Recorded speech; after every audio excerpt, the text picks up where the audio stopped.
Saudações geográficas! Aqui quem fala é Edson Maia e esta é mais uma aula de Geografia. Região Centro-Oeste, localização e meio natural. Localização. Entre as grandes regiões do Brasil, a Centro-Oeste é a única que não é banhada pelo Oceano Atlântico, sendo a mais interiorizada do território brasileiro. Ela é a segunda região do Brasil em extensão territorial, com uma área de 1.606.234 km² de extensão. É superada apenas pela região Norte. Em 1º de julho de 2017, a população estimada da região Centro-Oeste era de cerca de 15 milhões de habitantes, o que a colocava como a menos populosa entre as regiões do Brasil. É nessa região que se localiza a capital do Brasil, que é Brasília, que é a nossa capital político-administrativa. Do século XVI até meados do século XX, a região Centro-Oeste manteve-se pouco povoada e pouco articulada com as demais regiões brasileiras. Nela predominavam, de modo geral, os espaços geográficos voltados para si próprios. Somente a partir das décadas de 1940 e 1950 passou a ser mais povoada em razão da construção de rodovias e da expansão da fronteira agropecuária em seu território por meio da implantação de fazendas de gado, agricultura, sítios, etc. E também da construção de Brasília e inauguração no seu ano de 1960. Centro-Oeste, aspectos naturais. A região Centro-Oeste apresenta paisagens naturais diversas. Observe na figura ao lado as altitudes do relevo e a hidrografia da região. No relevo do Centro-Oeste predominam terras com altitudes entre 200 e 500 metros. As terras mais elevadas são encontradas no estado de Goiás, como a Serra dos Pirineus e a Chapada dos Veadeiros. Entre as terras de baixas altitudes, de 100 a 200 metros, destaca-se a área do Pantanal Mato-Grossense na porção sudoeste da região. As unidades do relevo. Quanto ao relevo, predominam no Centro-Oeste os planaltos e as chapadas, que compõem as unidades dos planaltos e as chapadas da Bacia do Paraná e os planaltos e chapadas dos Parecis, conforme pode ser observado na figura ao lado. Essas formações são tradicionalmente agrupadas sob a denominação geral de Planalto Central do Brasil. Brasília está situada a 1.171,8 metros de altitude, em uma das chapadas de Goiás. As depressões abrangem menores extensões, destacam-se a Depressão do Tocantins e a Depressão Marginal Sul-Amazônica, que se estende desde o norte do Mato Grosso até o Vale do Rio Amazonas, na região norte. As planícies ocupam a área do Pantanal e são representadas pela planície e Pantanal do Rio Guaporé, pela planície e Pantanal do Rio Paraguai e por um trecho da planície do Rio Araguaia. Hidrografia, relevo e povoamento do Centro-Oeste. Conforme pode ser observado na figura ao lado, percebe-se que os rios da região Centro-Oeste correm em várias direções. Isto ocorre porque o relevo da região forma vários divisores de água. Essa rica rede hidrográfica oferece a possibilidade de navegação, de irrigação de terras, de produção de energia elétrica e de fornecimento de alimentos. Os rios que a formam desempenharam nos séculos anteriores o papel importante de vias de penetração para o povoamento regional. Na região Centro-Oeste encontram-se nascentes de rios que formam 4 regiões hidrográficas brasileiras. Alguns afluentes e subafluentes do rio Amazonas, como o rio Xingu e os rios Juruema e Teles Pires, que formam o rio Tapajós, nascem no Mato Grosso. Da mesma forma, é no Centro-Oeste que nascem afluentes da margem direita do rio Paraná e afluentes da margem esquerda do rio Paraguai, além dos rios formadores da região hidrográfica do Tocantins-Araguaia. Clima do Centro-Oeste. Com exceção de uma pequena porção do território do estado do Mato Grosso do Sul, que se encontra ao sul do Trópico de Capricórnio, a região Centro-Oeste localiza-se na zona tropical. Essa porção geográfica e as altitudes modestas do relevo, que facilitam a circulação atmosférica, ou seja, não constituem obstáculos para o deslocamento das massas de ar, conferem um clima tropical, com verão úmido e inverno seco, a maior parte do seu território. Os 3 climas predominantes são o clima equatorial úmido, o clima tropical e o clima subtropical. As áreas do norte do Mato Grosso são dominadas pelo clima equatorial úmido, o mesmo clima da Amazônia. Nesse local, as temperaturas são elevadas no decorrer de todo o ano e o período de seca é curto, cerca de 2 a 3 meses durante o inverno.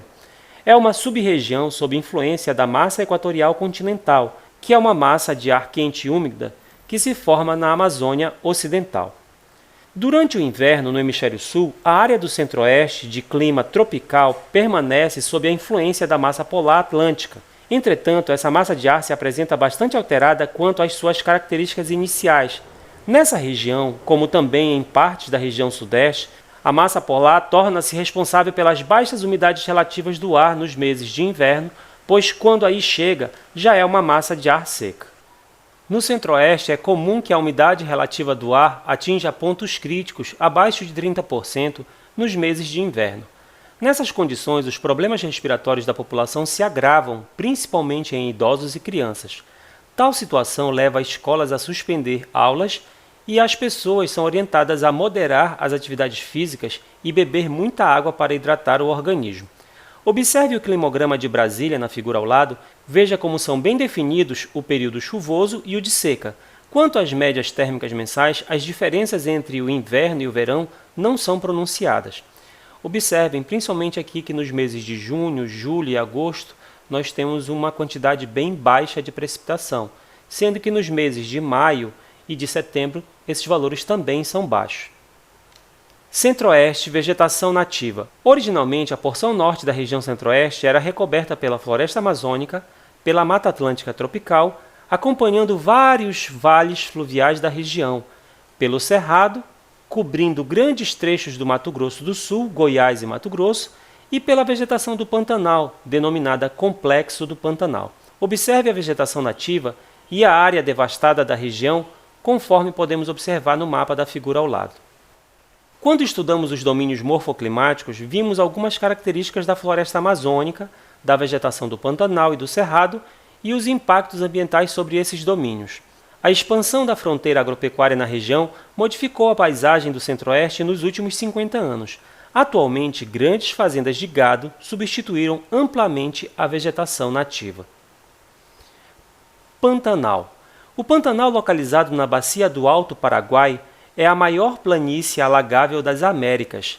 A vida no Pantanal gira em torno de duas estações diferenciadas, a seca e a úmida, que é conhecida como período da cheia. O modo de ser e de produzir do pantaneiro está associado a esse ritmo. A criação extensiva de gado, a pesca e o ecoturismo são as principais atividades econômicas. O Pantanal abrange uma área aproximada de 230 mil km² em 3 países. Cerca de 85% estão no território brasileiro, 10% estão na Bolívia e 5% no Paraguai. Nesses 2 países, recebe o nome de Chaco ou Chaco. Tempo de seca. Vai de maio a outubro. Nesse período, formam-se lagoas e corichos, que secam à medida que a água escorre lentamente para o rio Paraguai. As plantas aquáticas e peixes atraem aves e outros animais, e essa concentração de vida proporciona alimento e oportunidades de reprodução para a fauna e a flora. No tempo de cheia, as águas invadem áreas que estavam até então secas, formando baías e corichos. Corichos são canais naturais que escoam a água das lagoas para os rios e ligam as baías. No período das chuvas, isso se inverte. As águas dos rios vão para as lagoas. Baías são lagoas rasas de água doce de até 2 metros de profundidade, têm tamanhos e formas variadas e podem ser cobertos por vegetação aquática. Cordilheiras são áreas onde a água não alcança. Nelas se encontra uma vegetação de cerradões que são semelhantes ao cerrado, porém mais densos e com maior porte.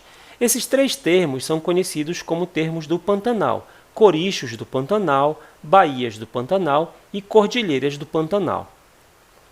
O Pantanal é uma reserva da biosfera. Desde o ano 2000, o Pantanal é reconhecido por sua importância para a biodiversidade e para o desenvolvimento econômico, social, cultural e ecológico.